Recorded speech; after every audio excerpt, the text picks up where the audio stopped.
I watched Peninsula on July 22nd. And after I watched that movie, I came home and I tweeted that I thought that it was a great movie and that I was quite happy with it.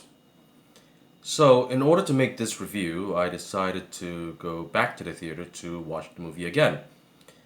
And what I wanted to know was whether or not my 2 weeks younger self might have been high. Hey folks, my name is John Lee, and welcome to the Korean Foreigner YouTube channel. Today, we're going to talk about Peninsula, the sequel to the 2016 movie Train to Busan. Now, I was really excited about Peninsula when I first heard about it because I just really loved that first movie, and so I want to dive headfirst into this movie. Before we continue, I need to point out that in order to do a proper review of Peninsula, I also need to talk about Train to Busan.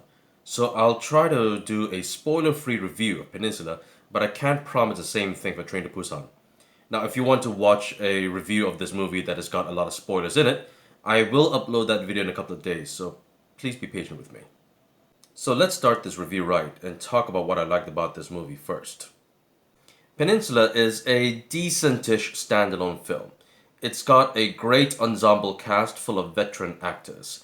Speaking of actors, by the way, this movie is not a direct sequel to Train to Busan. None of the actors that we saw in the first movie make an appearance in this one.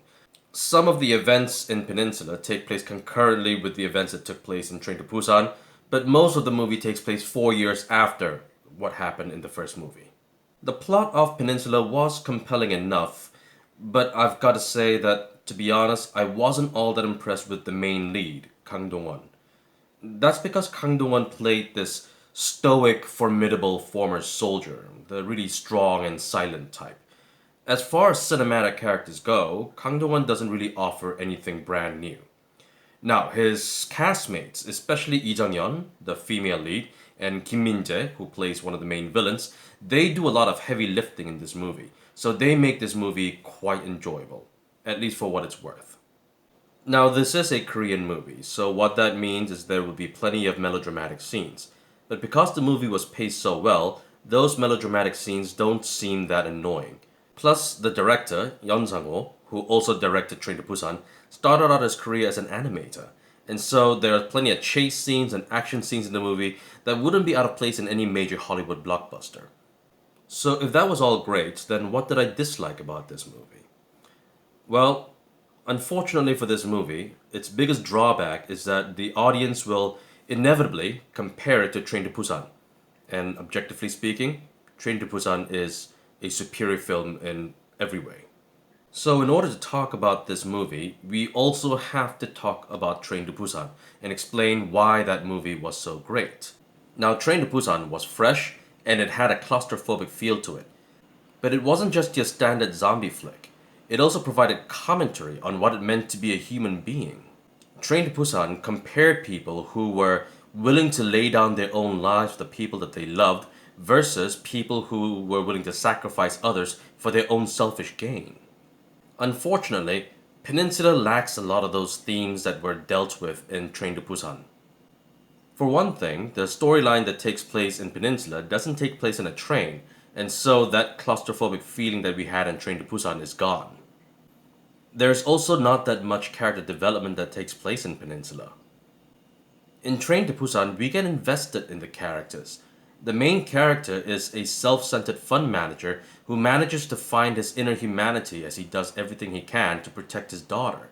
One of the supporting characters is an expecting father who does everything he can to protect his pregnant wife and unborn child to survive. We grow to care about these characters. On the other hand, Peninsula doesn't really focus all that much on character development. Instead of character development, Peninsula focuses more on action scenes and on spectacle. So while the action scenes are beautifully shot, there isn't as much emotional payoff as there was at the end of Train to Busan. Now, there are a lot more things I'd like to talk about this movie, but unfortunately, I can't do so without getting into spoilers. So, in order to keep this review spoiler free, we're gonna have to end things here. Now, I am going to upload a spoiler filled review of this movie in a couple of days, so if you want to watch that, you're gonna have to wait for a little bit. So, if I had to give this movie a grade, I'd give it a B minus, and trust me, that's being generous. So, if you do decide to go watch this movie in the theater, I have two suggestions. Firstly, go in with minimal expectations. And secondly, try not to compare it to Train to Busan. It will make the movie a lot more enjoyable for you. And that about wraps it up. If you enjoyed this video, don't forget to click on the like, subscribe, and notification bell. And if you've already seen Peninsula, feel free to leave a comment down below to tell me what you thought about the movie. But please, try to keep it spoilers free. My name is John Lee, and I'll see you in the next video. Bye.